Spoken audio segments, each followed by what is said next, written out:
Hey guys, SGT here, back in the saddle after a week of travel and a week of really being absorbed by work, and I'm thrilled to have back on the line the one, the only, Bob Chapman. Well, Bob, I wanted to actually start by reading you a little line from U2's song God Part 2, which goes like this.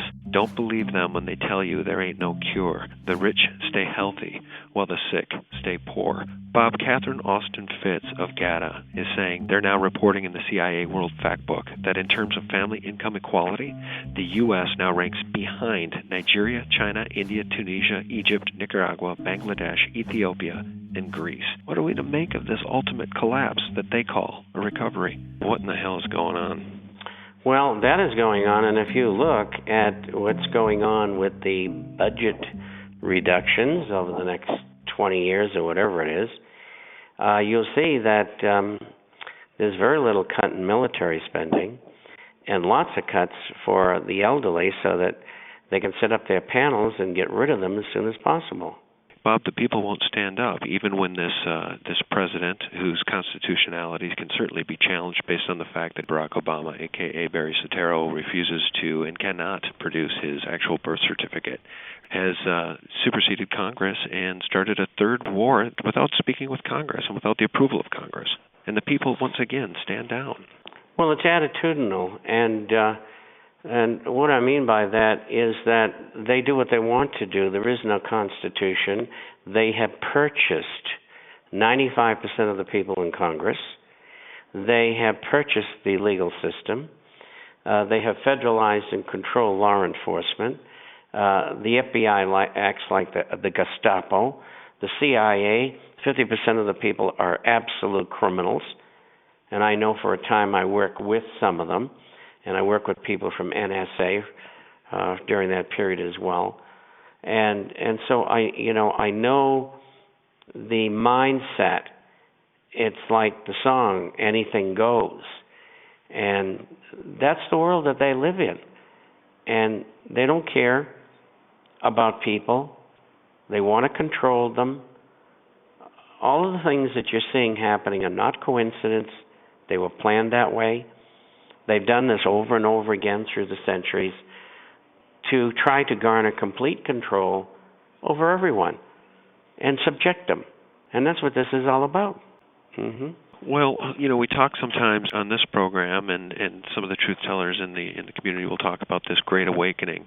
Maybe 2012 represents an opportunity for a Great Awakening for humanity, and I do think to some degree there's an awakening happening across the planet. However, in our own country, Bob, in the United States of America, I see a very sleepy people that are pacified by their mainstream media programming, and they're pacified by their American Idol and their Dancing with the Stars and their sports, and I don't see the American people standing up for anything.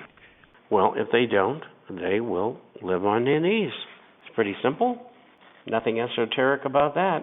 And that's why we're on here, and that's why we're doing what we're doing. And that's very important because we're waking people up, and then they have an opportunity for choice. Well, that's right. I mean, if you don't stand up, you will live on your knees. You either can die on your feet or live on your knees. Let's talk a little bit about this debt restructuring and this debt ceiling, the big dog and pony show that's been going on. Has anything actually been solved, Bob, or is this just more nonsense? Because it seems to me that until they truly want to take back the reins of spending and the reins of power from the Pentagon and the military-industrial complex, there is no end to this spending in sight. This country is $14 trillion plus in debt, and that's just the stuff that they'll talk about. Well, this is going to be an ongoing production until July or August, and you'll hear things about it here and there, and everybody will be jockeying for a political position. And when we get there, the cuts will probably be somewhat less than what have been projected. We'll find out a lot of the cuts were simply cuts in increases that they thought would have happened. As you've said, and I said as well, there'll be very little cutting in the area of the military-industrial complex, and most of it will come from other programs, particularly Social Security, Medicare, and Medicaid. And particularly Medicare. And that is going to be staggering, because older people like myself, I'm 75, they planned on being able to use that to be able to take care of themselves. Well, how can you take care of yourself when you have a panel that's going to tell you, Mr. Chapman, we feel that you probably have 2 years to live. You have cancer of the whatchamacallit, and we've decided that we can't spend $500,000 to keep you alive, so we're not going to treat you at all, and we're going to allow you to die. Well, that's eugenics. I mean, essentially. Of course it is. Yeah. And what do you think that they're not saying anything about what's going on in Japan? Because they know that 1/3 of the population in northern Japan is going to be deceased very shortly.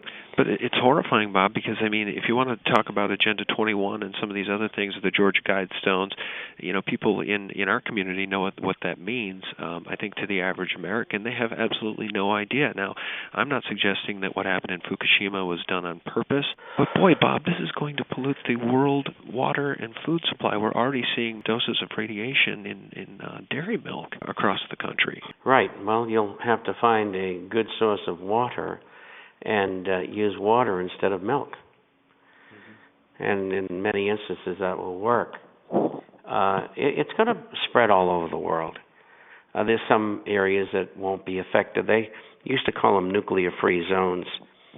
And you get down into central Mexico, Chile, Portugal. These are areas that, because of the way the winds blow, they won't be as affected as other areas. And people don't talk about that anymore because they weren't afraid of a nuclear problem. But if you go back 20 years, people did talk about that. So they don't know anymore because they don't talk about it anymore. Mm-hmm. But the people behind the scenes, they've said innumerable times, look, there's 60 to 80% of the people in the world shouldn't be here. They're gobbling up all of the natural resources. Mm-hmm. And we want the earth to last, so we got to do away with them. Yeah, they refer to many of us as useless eaters. That's right. And I'm certainly a useless eater. You're anything but useless, but you do like I'm supposed to be dead. I mean, everybody I know is dead. The only people I know are people that are younger than me. Well, Bob, if the last beacon of hope on this planet is the United States of America and the people of this country actually standing up for truth and justice, I don't see it happening. So what do you see unfolding? Do you see the New World Order actually getting their one world government? Because if they bring down the currency of the United States of America, which I think is in the cards, it might be baked in the cake at this point when this government defaults on the debt, where does that leave us if the people will not stand up? Well, I think it's either one way or the other. They'll either do exactly what government tells them, or there'll be a segment of the population that says, no, we're not going to do that. And there'll be a revolution. So that's a possibility as well. This concludes Part 1. Click here for Part 2.